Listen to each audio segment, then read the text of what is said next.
Okay, so the way it works when you create your pricing, you don't want to create your pricing based on what the world does, because most of the world does whatever they were trained by being a consumer. For example, the average person, if they were to answer the phone, let's say they work at Tony's Pizzeria, how do you expect they're going to answer the phone?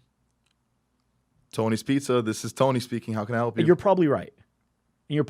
And if they work at Joe's Ice Cream Shack, how do you think they're going to answer the phone? Joe's Ice Cream. Yeah, something similar, right? Joe's Ice Cream, how can I help you? Joe Ice Cream, this is Joe speaking. Joe's Ice Cream, Joe, how can I help you? Right? So it's one of those ways. Who taught him that? The world. The world as a consumer. And so when we look at our pricing, a lot of times people don't actually take consumer psychology or consumer buying patterns into consideration. They don't even think about it. They just go, well, typically, what would I pay? Like, what would it look like for me? And so obviously this makes sense. You got to make them reasonable. So we got a 149, we got a 169, we got a 199, and they're proportionate to the value, right? So it's 12 months, 6 months, and then month to month. Well, the problem with that is you're right. It is proportional to value, meaning all of them are good options. None of them are bad options. They're all good options. So if you ever get somebody say, can I think about it? Well, they're not BSing you. Sometimes, most often, if all other things are done right, objections are smokescreens. They're not real. They're so smoke screens. But sometimes they are legit.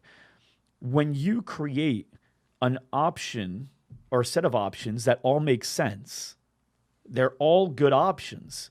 You make it harder for them to pick. They might have to think about it, right? That might actually be something they have to think about, because you can see your program quickly and all, but to them, they're like, am I going to come once a week? Am I going to do twice a week? Am I going to do more than twice a week? What days would I go? Well, we got the kids with soccer. We got this. So they're not thinking about the value. They're thinking about their schedule and how it fits into these three options.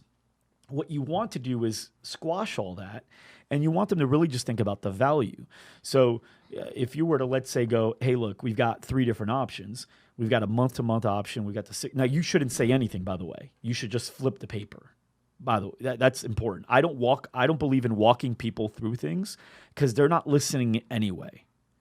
When you walk them through it, do you show them something as well? It's a whole presentation. So here's the thing. Imagine I was going to do that to you. Imagine you were considering signing up for this new coaching option that we've got, and there's three options. And I flip it around and you look at it, and now I'm talking to you. Are you really hearing me, or are you kind of reading at your own pace? Are your eyes just going wherever you want them to go? Right. You're right. So you're half listening to me. The only thing you're hearing are buzzwords, things that may pop up, and then you can rewind back and go to whatever I said.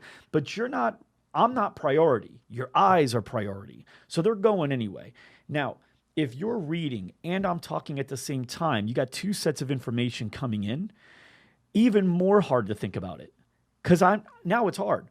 And if I'm guiding you through it, hey, now if you do this one, or I recommend this one, I do this one, it's too much, right? So now I go, what do you think? And now you're looking, and you got everything you heard, and you got everything you see, and everything makes sense, and all options look good, and you're waiting, right? Because in sales, you shut up, right? Well, here's the problem with that. If you haven't given them a no-brainer to where it's simple, that option, clearly, if you haven't given them a no-brainer, now they have to think about it in this awkward moment of silence, right? So now they're just sitting there. And have you ever had to think about something while the other person's waiting for you to think of it? Yeah. It's like uncomfortable. So now the only thing that feels comfortable is, can I take this? Can I think about it? Now, here's the deal. You signed up 80 or 90 people. So you are obviously crushing it per month. You're crushing it in sales. All that tells me is imagine if, right? Imagine if you just dialed in that system a little bit more. So what you want to do is, you got these three options. We got a month-to-month, we got a 6-month, and we've got a 12-month option. So this is what they're seeing on the paper. Imagine that the month-to-month. Now, by the way, there's two schools of thought here. You can go that way, or you can go 1 time a week, 2 time a week, and unlimited. Right. And then you could tie in contracts below that. So on that sheet, the 1 time a week is 3-month agreement. 2 time a week is 6-month agreement, and then the unlimited is a 12-month agreement. However, scratch it out. Today, it's only a 3-month agreement, right? That's another way you can go about it. But if you wanted to go the other way, where it sounds like they're all unlimited and it's really just contract-based, is that right? Everybody's unlimited, yeah. Everybody's unlimited.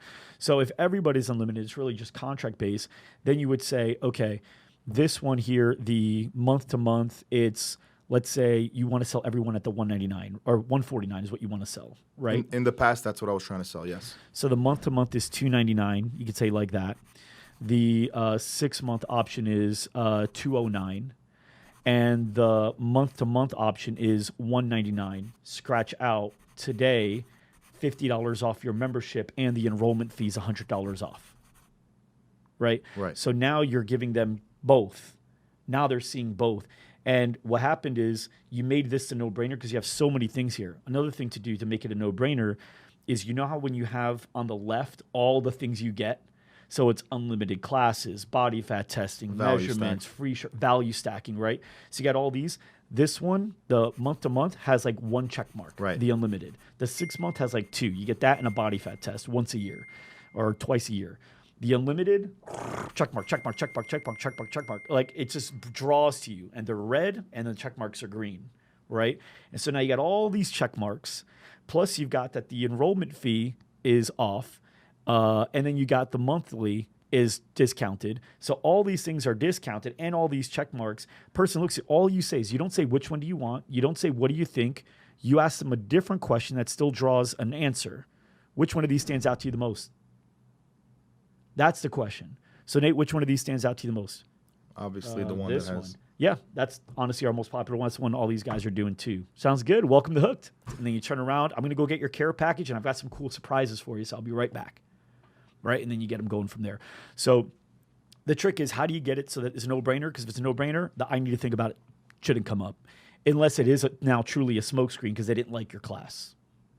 And then in which case, now you got to learn what the real objection is. Were you on that call where I did what's the real objection? Yep. The spousal one that you were talking about. Spousal one. For those of you guys that are watching or listening, if you haven't seen it, that's the most recent episode, Overcoming the Spousal Objection, which in reality, I just show that there's any objection. This is going to work.